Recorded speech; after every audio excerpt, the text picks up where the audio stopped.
Bom, gente, bom dia a todos. É muito bom para a gente poder estar aqui e compartilhar um pouco com vocês essa nossa experiência com o ensino híbrido.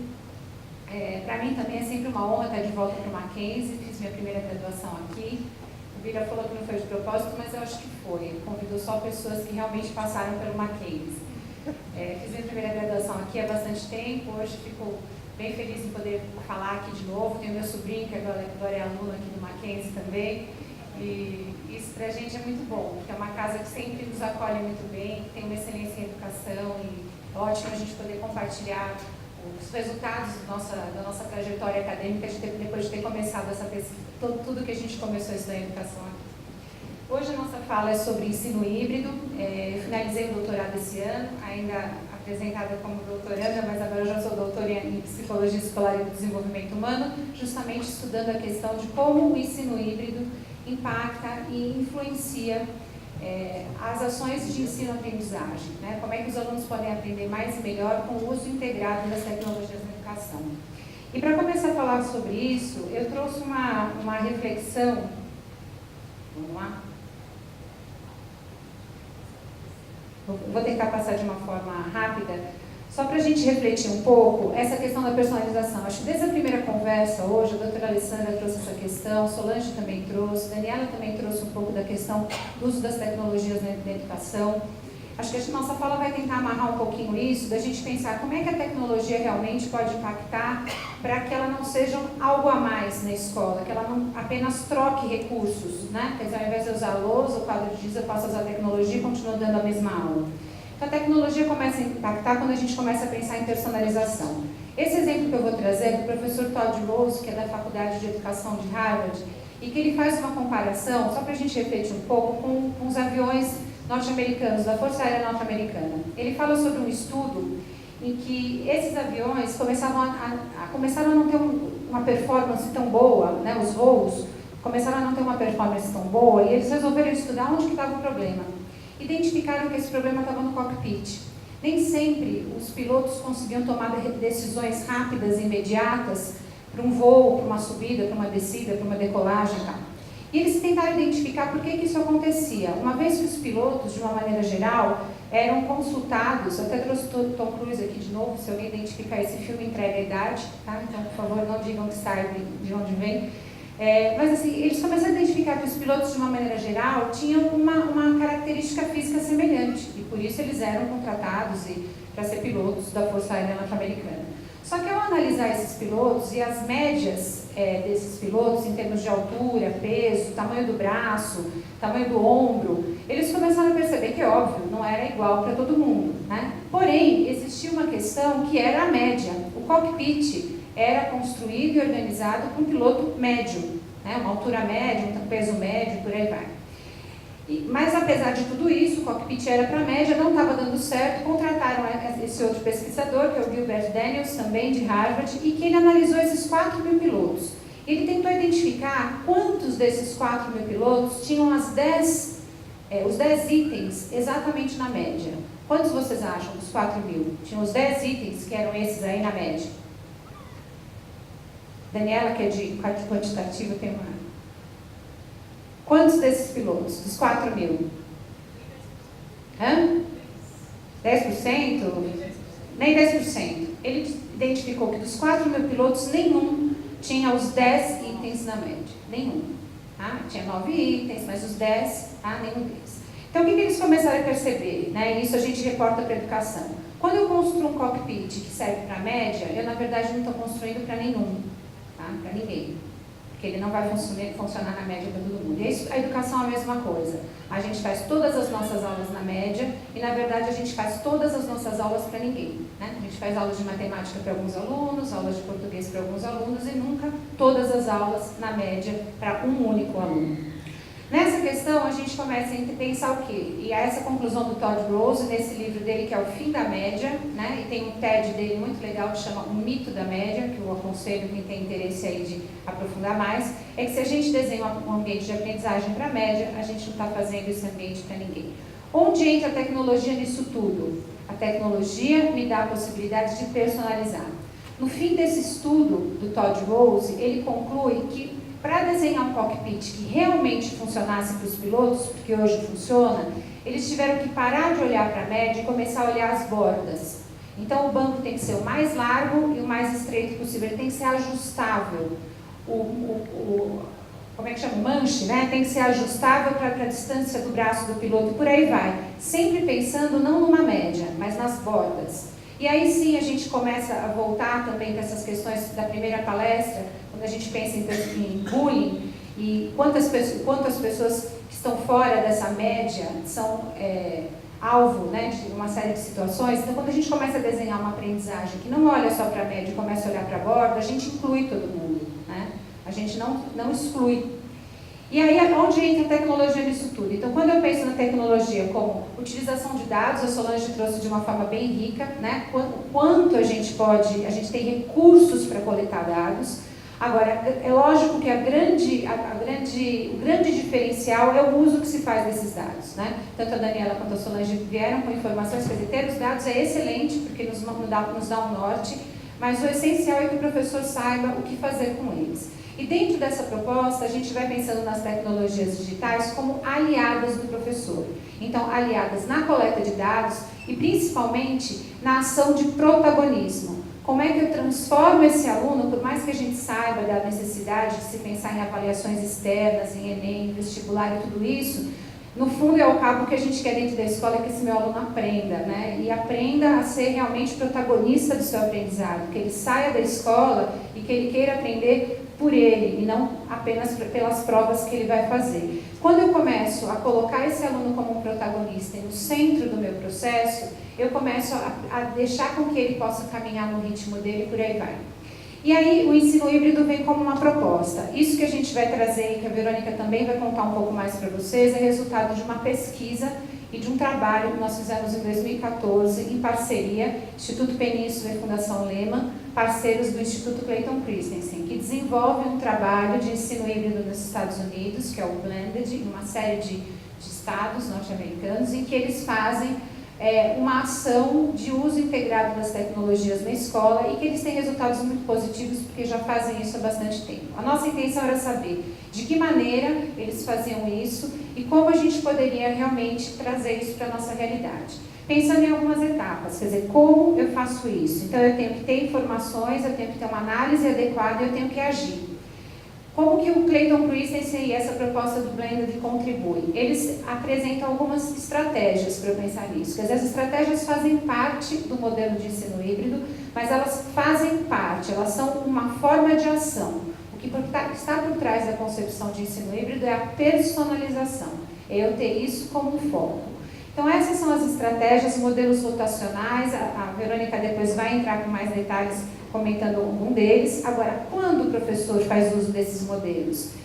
Quando a gente fala em ensino híbrido, a gente está pensando o quê? Uma vez que todos os alunos não aprendem da mesma forma, eu também não posso ensinar sempre do mesmo jeito. Então eu tenho que pensar em variar as experiências de aprendizagem para que eu possa realmente oferecer algo que possa atingir a todos os meus alunos e não aquela média.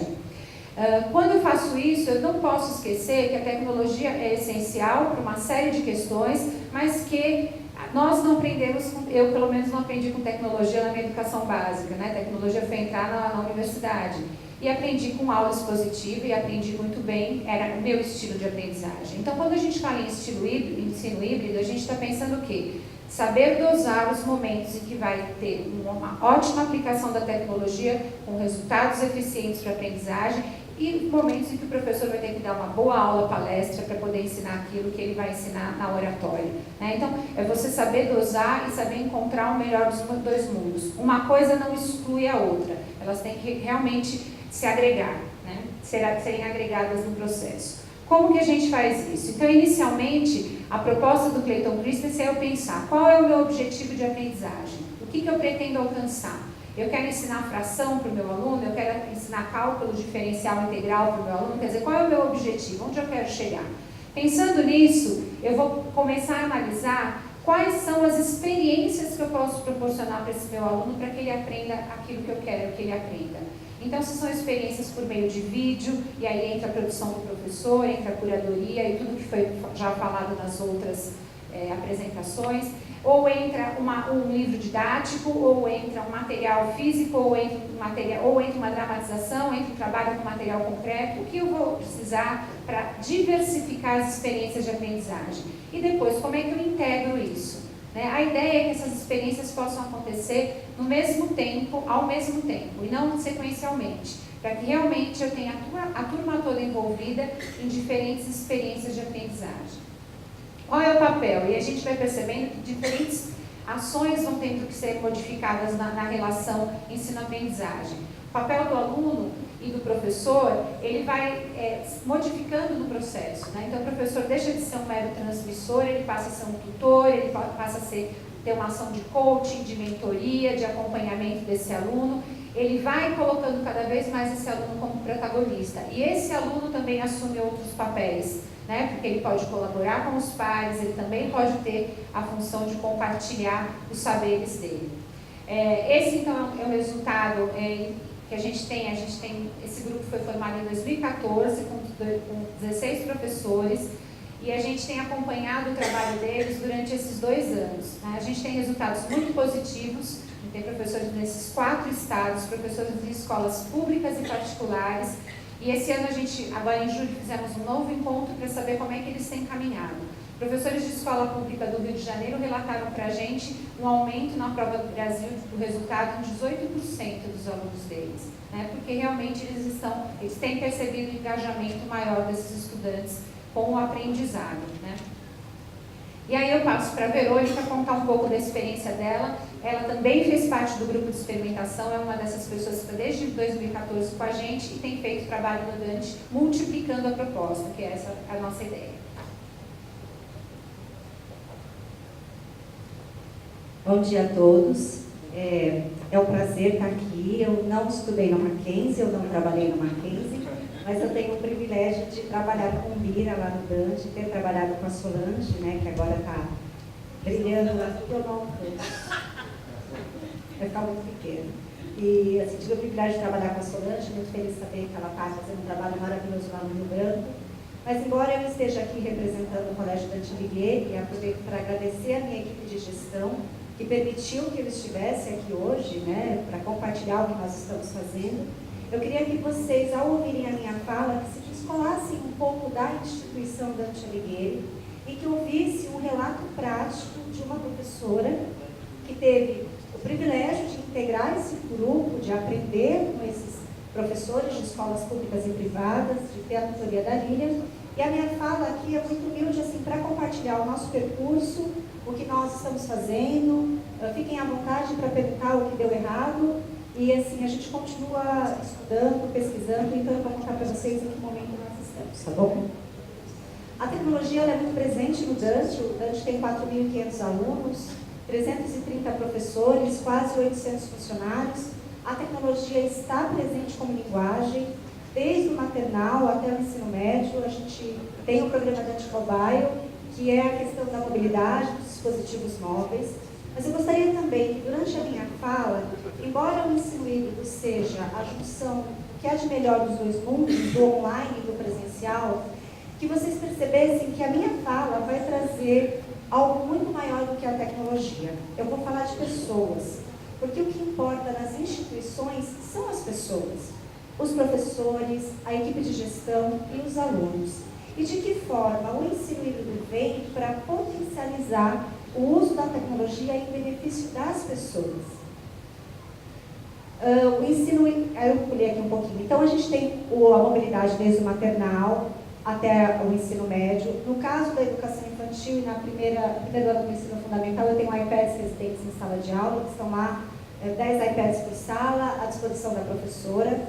Mas é de 2º a 9º ano que nós conseguimos sistematizar o uso do ensino híbrido como metodologia dentro do currículo, estando semanalmente na sala de aula. No ensino médio, nós temos 1 para 1, os alunos trabalham com os dispositivos e contrato de acomodado, está na mochila. Para a gente falar um pouquinho sobre o ensino fundamental, como a Lilian comentou, eu fiz parte do grupo de experimentação. Quando comuniquei ao colégio que havia sido selecionada para poder experimentar, vivenciar e compartilhar o que eu poderia descobrir naquele período, de 1 ano, eu tive o total apoio da equipe de gestão. E aqui, se há gestores, qualquer processo de inovação, de mudança dentro de uma escola, este apoio é fundamental. Eu não teria esses dados para mostrar hoje se eu não tivesse o apoio da equipe de gestão. Em 2014, eu comecei com uma oficina de educomunicação, estourou um pouco a fonte aqui abrindo, mas dá para vocês entenderem. Eu comecei com uma oficina extracurricular, o Dante é tradicional, é referência, tem a sua excelência, eu não poderia chegar lá dizendo vamos parar tudo porque eu trouxe uma grande inovação. Não, eu experimentei de uma forma pequena, uma oficina extracurricular em contraturno, com alunos de 5º e 6º ano. Eu deixei a porta da minha sala de aula literalmente aberta e compartilhei todos os desafios com a minha equipe de gestão, que estava dando certo, o que não dava, e os resultados que eu estava atingindo. A gestão olhou para isso e permitiu que em 2015 eu conseguisse disseminar a minha experiência para um grupo de 25 professores.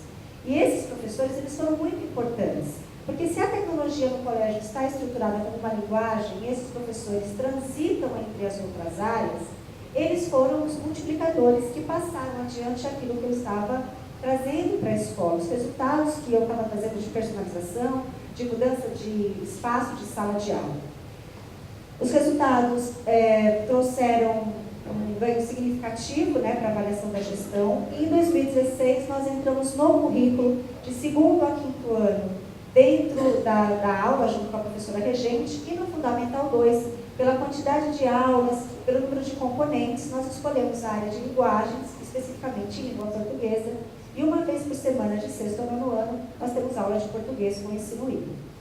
Esse percurso do colégio nos deu a oportunidade de fazer parte desse diretório internacional de ensino híbrido. Eu trago aqui essa divulgação não como a ideia de dar um mérito ao colégio, porque existem outros colégios brilhantes do Brasil, como o Elvira Brandão, o Loyola de Belo Horizonte, o Objetivo de Sorocaba, que também estão aí. Mas eu trago como uma indicação a vocês que querem saber um pouco mais sobre o ensino híbrido, não só pela minha voz nesse momento. Nessa plataforma nós temos relatos do mundo inteiro, organizados por modelos, organizados por escolas públicas e privadas, professores que compartilham as suas dificuldades. E lá, nesse momento, está a minha experimentação com a educomunicação. Mas, em um período breve, aí a gente vai compartilhar outros resultados também. Então, se vocês quiserem fotografar, blendedlearning.org é o Diretório Internacional de Ensino Híbrido. Quando a gente olhou para o ensino híbrido e viu que ali não havia uma grande inovação, porque ele não é uma grande inovação, mas ele é uma tentativa de percurso que pode mudar que ele pode ajudar a atender algumas necessidades da sala de aula, como, por exemplo, um professor dar uma aula para 30, 35 alunos, dar aula para a média, porque naquela sala, naquele tempo, naquele ritmo, naquele conteúdo, ele não consegue fazer diferente. O ensino híbrido permite essa mudança do espaço. A gente percebeu que antes de começar a fazer, era preciso formar os professores. Eu não comecei fazendo ensino híbrido sozinho. Eu tive o privilégio de estar num grupo com mais 15 professores, tendo a mediação da Lívia, do professor Adolfo e do Fernando, que por um ano nos acompanhou, nos orientou, nos formou literalmente. E no projeto de ensino híbrido do colégio, nós desenhamos um programa de formação. E a primeira coisa que eu fiz foi repetir modelos. Eu entrei numa sala e eu comecei a contar para esses professores como era maravilhoso o que eu tinha feito, a mudança do papel dos meus alunos, a minha mudança.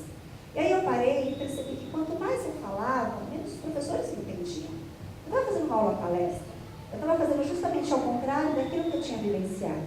Foi aí que nós decidimos preparar oficinas de ensino híbrido e colocar o professor no papel de aluno para ele entender qual era o funcionamento daquilo que eu estava falando.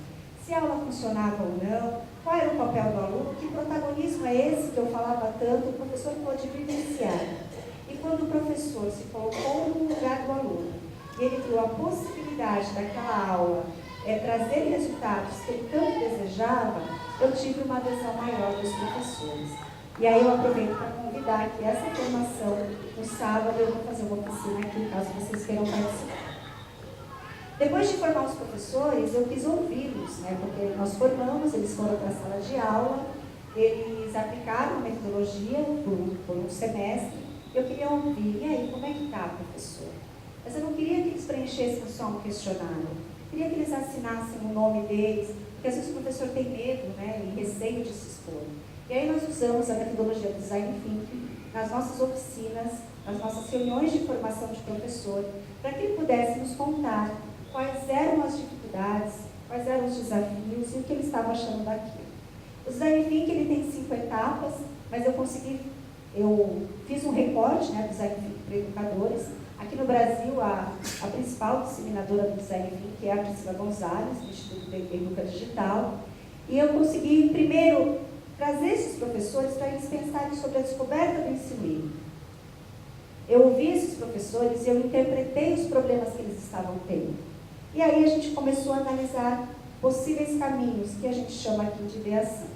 Quando a gente aplicou o mapa da empatia com os professores, eu perguntei: o que você pensa e sente quando a tecnologia entra na sua sala de aula?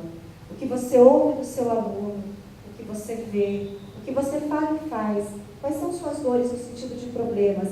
E o que você precisa? Eu pude coletar dados reais e ajudar os meus professores nas dificuldades que eles tiveram para levar o ensino livre para a sala de aula. E aí eu pude entrar na sala, assistir às aulas, aprender com eles, porque eles faziam de uma outra forma que também era bem significativa. Eu pude, de fato, ajudá-los. O Design Thinking me trouxe feedbacks muito importantes. E aí, eu aproveito para falar assim, embora haja uma referência do Instituto Península e da Fundação Lehman, embora exista uma referência dos professores que fizeram a experiência, existe um jeito único e particular de cada professor fazer o seu ensino livre. Cada escola é única. Nós temos uma referência de um estudo teórico, relatos de prática, mas cada escola vai encontrar a sua forma de fazer. E foi desenhando esse programa de formação, usando o Design Thinking para coletar dados, que nós estamos pensando nos próximos passos. Como é que isso chega na sala de aula? Se eu não comecei sozinha, não seria justo passar a metodologia para esse professor e dizer: olha, vá lá e tente sozinho. No nosso programa de formação, a gente investiu nesses carrinhos e nós vamos com 18 iPads para a sala de aula. Nossas salas têm 30, 35 alunos. O fato de eu levar 18 iPads, uma quantidade menor, obriga, entre aspas, o meu professor a repensar estratégias, estações, sequências didáticas, aonde ele coloque a tecnologia no momento que ela vá fazer a diferença. Porque muitas vezes, quando eu dou 1 para 1, eu só troco o caderno impresso pelo caderno digital. Quando a gente entra na sala de aula agora, como eu disse para vocês, os professores não estão sozinhos, aquele grupo de 25 professores de tecnologia educacional vão para a sala de aula. Então entra o professor com o carrinho de tecnologia e o professor regente acompanha essa aula. A nossa estratégia é estar fazendo uma formação em serviço. O professor, ele só vai usar a tecnologia se ele tiver domínio dela. Porque se ele não tiver domínio, ele não vai usar, ele vai deixar de lado, ele vai se sentir incomodado por aquilo que ele não domina. E enquanto eu estou fazendo esse movimento espiral de formação, eu estou colocando um apoio tecnológico dentro dessa sala de aula para dar a esse professor condições de seguir sozinho. Quando a gente vai para a sala de aula com os iPads, nós usamos o Moodle, é a nossa plataforma onde nós colocamos as indicações de vídeo, usamos os questionários para analisar relatórios, usamos muitos aplicativos do Google, e aqui a Solange fez uma excelente apresentação. Realmente são muitos os benefícios de usar, e usamos também aplicativos diversos. Como é que isso está em sala de aula? Quando a professora de tecnologia entra e ela cuida das questões tecnológicas, o professor regente, ele consegue ter condições de estar perto do seu aluno. Quando a gente entra, não é para criar uma dependência, é para ter um período de transição, de acomodação, de formação, porque daqui a um tempo esses professores não vão entrar mais. E os professores regentes vão dar conta da aula, eles precisam ter domínio daquilo. Nós conseguimos mudar os espaços da sala, né? O Dante é um colégio tradicional, as salas ainda têm carteiras, elas ainda são enfileiradas, eles estão há 105 anos fazendo isso, mas com a metodologia do ensino livre, nós conseguimos propor algumas quebras nessa configuração. Agrupamentos de alunos, sair da sala de aula. Essas fotos que eu estou mostrando para vocês aqui agora são fotos do Fundamental 1. lápis, papel, iPad, professor perto do aluno, não é a tecnologia pela tecnologia. Ela só entra se ela trouxer dados significativos. Ela só entra se ela fizer a diferença. Porque se ela não fizer, ela não precisa entrar. Uma aula tradicional bem dada é muito melhor do que uma aula de tecnologia que não foi pensada e de repente escancara algum objetivo que não está claro. Por exemplo, quando eu disse para vocês que a nossa ideia não é criar uma dependência. A professora Cecília Brito é uma professora de segundo ano. Ela semanalmente vai ao carrinho de iPad com a professora Rosângela, que é a professora Rosângela de tecnologia, elas fazem essas aulas juntas. Mas, para minha surpresa, eu recebi esse e-mail. Verônica, tentei fazer sozinha. Dá uma olhada. O que você acha? A professora reservou o carrinho de iPads, levou para a sala dela, montou uma aula de ensino sozinha.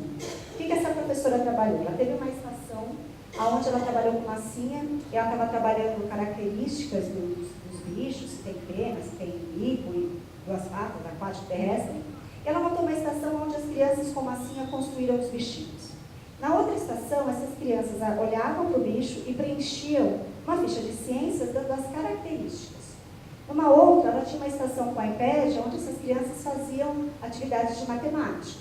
E numa outra, ela estava trabalhando treino ortográfico. Sozinha, a professora Cecília conseguiu trabalhar 4 componentes curriculares na aula dela.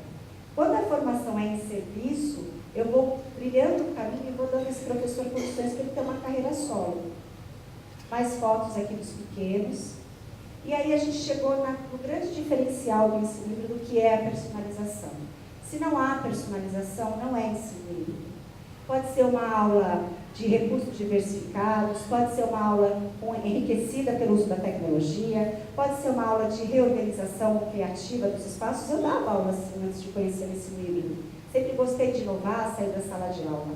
Mas o grande diferencial está na personalização, que é a fala da Solange, que é a fala da Lilian, é quando eu olho para os meus alunos. E aí tem 2 formas, quando eu olho através de relatórios e quando eu olho dentro da sala de aula. Quando eu comecei a falar com esses professores sobre personalização, para eles não era tão fácil. E aí eu pensei, eu tenho que mudar essa estratégia, vou fazer, eu e os professores de tecnologia, nós conversamos, vamos mudar isso, vamos fazer as crianças mostrarem para os professores como é possível essa personalização. E essa foto que eu trago para vocês aqui é uma estratégia de 3º ano, que é a professora de tecnologia. É importante lembrar que todas as aulas de ensino híbrido são feitas entre o professor de tecnologia e o professor da sala de aula. O conteúdo é a excelência do professor regente, não é do professor de tecnologia. O professor de tecnologia entra como um apoio, ele entra como linguagem para ajudar, mas quem decide o conteúdo que vai ser trabalhado é o professor da sala. Então a professora identificou que ela queria trabalhar uma tabuada com os alunos do 3º ano, e eles usaram um aplicativo, e a professora Rosângela fez a seguinte estratégia. Pessoal, hoje vocês vão fazer esse aplicativo, enquanto metade da classe está ali fazendo atividade com a professora, e ao final da aula eu quero que vocês marquem para mim se vocês ficaram muito satisfeitos, se vocês ficaram satisfeitos, ou se vocês ainda têm dúvidas. O que as crianças fizeram? Fizeram o aplicativo, lá as questões que a professora tinha separado, e todos responderam, muito satisfeitos. Na aula seguinte, a professora Rosângela chegou e falou, gente, muito bom, todo mundo aqui muito satisfeito. Então, todo mundo aprendeu a tabuada do 7. Eu vou dar para vocês hoje um desafio um pouquinho maior. Quando ela aplicou esse desafio na sala de aula, o que aconteceu? 2 minutos de aula, lá vinham as crianças. Sabe o que é, professora Rosângela? Eu acho que eu ainda não estou muito satisfeita. Será que eu não posso fazer uma atividade um pouco igual satisfeita, uma atividade mais fácil? Eu não estou conseguindo resolver isso. E quando as professoras olharam para isso, elas entenderam que a personalização é respeitar o momento em que cada aluno está. É entender, lendo os relatórios, ou corrigindo um caderno, ou preenchendo uma ficha, que nem todos os alunos aprendem da mesma forma. Voltando ao exemplo da Lilian, nem todos os pilotos vão dirigir da mesma forma. Cada aluno é único, cada aluno tem um ritmo. E quando eu falo isso, as pessoas se assustam. Mas espera aí, Verônica, você está falando, então, que ensino híbrido é eu preparar uma atividade para cada aluno? Não, isso seria insano, isso é impossível. O que é de fato é o professor olhar e ver os níveis que ele tem na sala de aula, ele fazer agrupamentos de alunos por níveis de dificuldade e dar a esses alunos atividades específicas por estações. Se eu tenho um aluno que não entendeu a tabuada do 7, eu não posso passar para o 8. Mas se eu tenho um aluno que está super bem na tabuada do 7, já está indo à frente, eu não posso segurar ele porque eu tenho alguns que não conseguiram. A personalização está em enxergar cada aluno do jeito que ele é e entender o que ele precisa. No ensino fundamental, como eu disse a vocês, nós vamos para as aulas de língua portuguesa e essa gestão dos carrinhos é maior, né, porque os alunos são maiores, então eles pegam e colocam os iPads. Eu estou em sala de aula, eu acompanho uma aula de 8º ano de língua portuguesa. É um grande privilégio, eu escolhi uma aula de 8º ano porque nela está a coordenadora de tecnologia, a professora excelente, que está há 25 anos no colégio, é brilhante nas suas colocações, nas suas mediações, no seu conteúdo, mas que não domina a tecnologia. Eu não poderia crucificar professor nenhum, porque ele não domina a tecnologia, então o ensino híbrido não iria funcionar. Eu estou ao lado dessa professora, ajudando a formação dela, e ela já tem experimentado algumas coisas sozinhas. Aqui são algumas salas de 6º ano, 6º, 7º, 8º e 9º, que a gente, para mostrar para vocês, que a gente reorganizou esse espaço, a dupla carteira, trabalho em dupla, a lousa não é mais do professor. Quando o professor não está dando uma aula expositiva, por que não a lousa ser um grande painel de uso dos alunos? O livro didático faz sim parte do componente, faz parte da aula de ensino híbrido, e o ensino híbrido não é o a mais, o trabalho a mais do professor. Ele entra como uma estratégia metodológica para dar conta daquele conteúdo. Para explicar rápido para vocês um exemplo de uma aula de 8º ano, o livro didático trazia infográfico. Eu sentei com a professora e a gente conversou um pouquinho como é que ela queria trabalhar isso, porque o conteúdo é dela. Ela falou, eu quero trabalhar infográfico, que é uma das habilidades cobradas pelo Enem, análise, né, de infográfico, mas o que a gente pode fazer? Como é que eu fiz essa aula? Entrei com os carrinhos desse pessoal. Eu queria hoje saber quem são vocês. E aí distribuí os iPads. Por favor, rapidinho, respondam para mim essa pesquisa no Google Forms. E eles responderam quem eles eram, o que eles gostavam, esporte, livro, sim ou cinema ou não. 5 minutinhos para responder. Quando acabou, instantaneamente eu projetei os gráficos na lousa. Pessoal, o que é isso? Aí eles falaram, um gráfico. Ok. Se isso é um gráfico, o que é então um infográfico? Algumas hipóteses, então vamos tentar pesquisar sobre isso. Metade da classe com a professora de português, com a professora Cleire, abram aí o livro de vocês de português na página tal, 2 minutos para vocês olharem o que é infográfico. Esse pessoal aqui que está comigo nos iPads agora, Google, imagens, infográfico, o que é que aparece? Daqui 2 minutinhos a gente faz a plenária. Acabou o tempo, falei, vamos lá, professora Cleire, o que é infográfico? Aí os alunos da parte da sala responderam de acordo comigo. Pessoal, o que o Google mostrou? O que é infográfico? Um gráfico com desenhos, um gráfico com informações, um gráfico com legendas? Ok, então agora, com os iPads que eu distribuí, com os dados que eu projetei, façam agora o infográfico do 8º ano. Quem são vocês? E para amarrar essa aula, tinha um fórum no Moodle. Qual a diferença entre o gráfico e o infográfico? E aí a professora de português depois entrou, mediou, pesquisou. Percebem? Eu levei a tecnologia para coletar os dados na hora. Porque por mais que eu falasse para eles o que era um infográfico, seria a minha fala.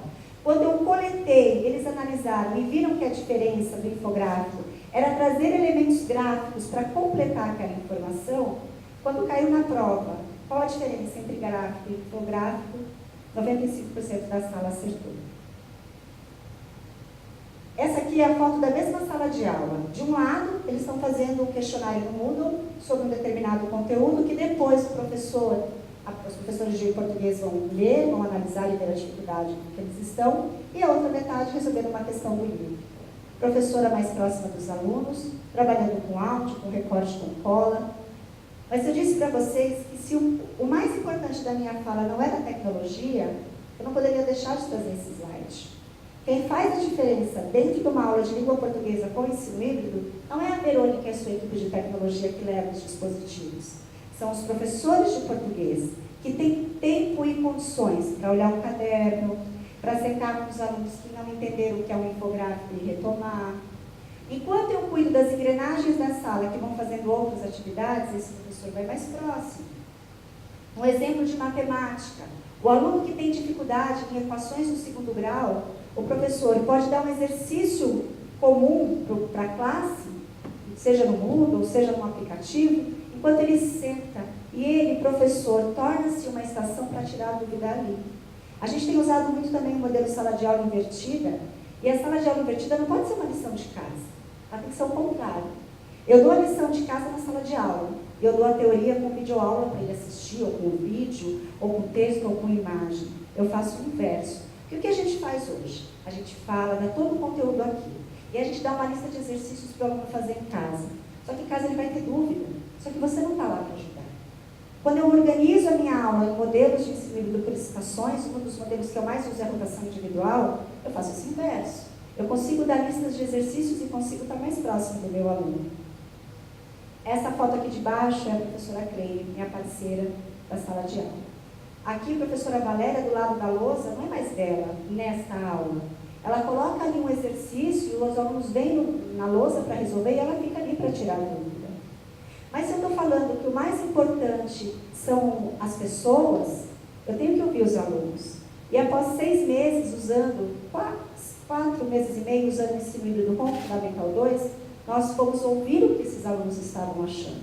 E a gente aplicou uma pesquisa com eles no Google Forms, e eu separei 3 questões para trazer para vocês. Nas aulas de língua portuguesa com tecnologia, eu prefiro trabalhar vermelho em dupla, azul individualmente, verde em trios, laranja em trios, verde em grupos maiores. Se eu não aprendi ensino híbrido sozinho e foi tão gostoso ouvir os professores de escola pública, eu não posso deixar os meus alunos aprenderem em grupo, numa aula de português. As atividades facilitaram o meu entendimento do conteúdo. Azul sempre, vermelha a maioria das vezes, laranja poucas vezes, verde nunca.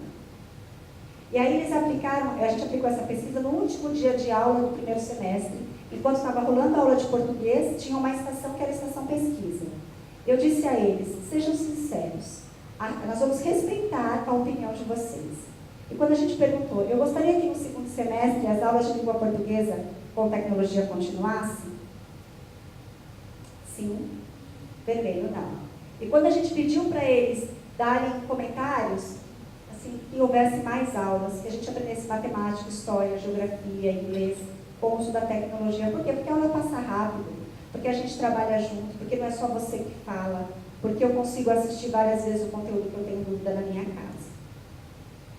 Nesse relato que eu trago curto para vocês, eu gostaria que vocês pensassem no ensino híbrido não como uma saída, uma salvação, mas como um espaço para uma convergência de tudo aquilo que vocês já fazem na prática de vocês com excelência. Mas que vocês pensem como é que eu levo a tecnologia para dentro da sala de aula para que de fato ela possa fazer a diferença. Tá bom? Vou passar para a Lília. Muito obrigada.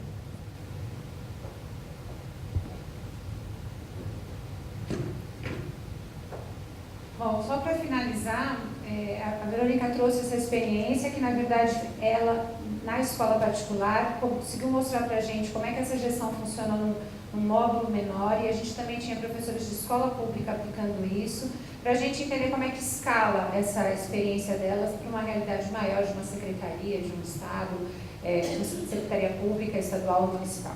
Os resultados que a gente obteve com esse grupo de professores foi que realmente eles perceberam a mudança no papel deles em sala de aula, perceberam que os alunos aprendem de forma diferente.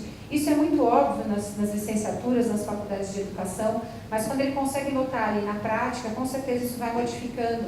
A nossa pesquisa foi uma pesquisação, em que a partir da prática eles refletissem sobre a teoria que estava por trás e que embasava tudo isso. A importância do feedback para o professor, todo o grupo, né, filmava suas aulas e depois discutia essas aulas com os pares e com os tutores. Uma metodologia que aproxima um pouco o que o IVCLO já faz, que já tem como uma proposta de formação em serviço. Então eles perceberam que esse feedback, de poder trocar com os pares, de poder se observar na prática, faz muita diferença na formação. Eles conseguem identificar a autonomia do aluno, conseguem perceber o quanto a tecnologia facilita o trabalho do professor. Então, conforme a formação do professor também vai sendo personalizada para que ele se aproprie da tecnologia, ele também vai encontrando formas de usar a tecnologia como realmente uma aliada, né, e não como um desafio para ele o tempo todo.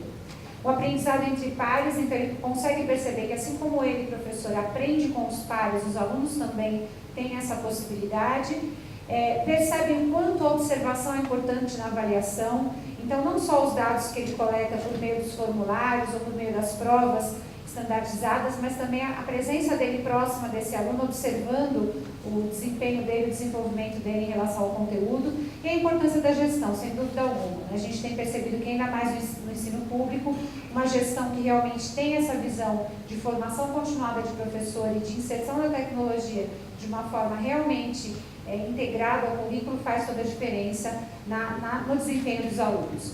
Os resultados desse nosso trabalho, em primeiro lugar, esse livro, que foi o Blended, que nós traduzimos, eu participei da revisão técnica dele, serviu como uma inspiração para tudo que a gente desenvolveu com os professores aqui no Brasil. Esse livro que eu organizei junto com o professor Adolfo Fernando foi o resultado dessa prática da Verônica e de outros professores, resultado da pesquisação deles, da reflexão, do embasamento teórico, mas também de um relato de prática, de como é que eles modificaram as experiências deles em sala de aula. E tudo isso finalizou com a elaboração de um curso online. A gente tem esse curso tanto no Coursera, quanto na plataforma do Singularidades com acesso livre. No Coursera o acesso também é livre, ele está autorritmado atualmente. O pagamento no Coursera é só as pessoas que quiserem adquirir o certificado, a plataforma comercializa esse certificado. Naquele site em cima, ensinohíbrido.org.br, qualquer pessoa que quiser entrar tem acesso ao curso livre. Então, todas as videoaulas e materiais didáticos que a gente produziu a partir da experiência desses professores. E, além disso, a gente tem um curso com tutoria, provavelmente agora em setembro a gente vai começar uma nova edição. Esse sim é um curso pago, com bolsas para professores das escolas públicas, né? As pessoas que podem pagar pagam, o pessoal da escola pública recebe essas bolsas para poder ter um acompanhamento mais personalizado. Essas são as referências e aí os nossos contatos. Tanto eu quanto a Verônica estamos também no Facebook, podem adicionar. A gente também tem uma comunidade do ensino híbrido no Facebook, que a gente vai contando um pouco das nossas experiências e relatando o que tem sido feito em ensino híbrido em todo o Brasil. Nós agradecemos bastante poder ter essa fala com vocês e ficamos à disposição para as questões de vocês sobre o tema. Se é que tem tempo, não sei, Lívia. Tem? Então, estamos à disposição. Alguém gostaria de fazer pergunta para as professoras Verônica e Lilian? Nenhuma pergunta, pessoal? Não mesmo? Onde a praça de alimentação vale ser uma pergunta? Muito obrigado às professoras, parabéns. Nós que agradecemos.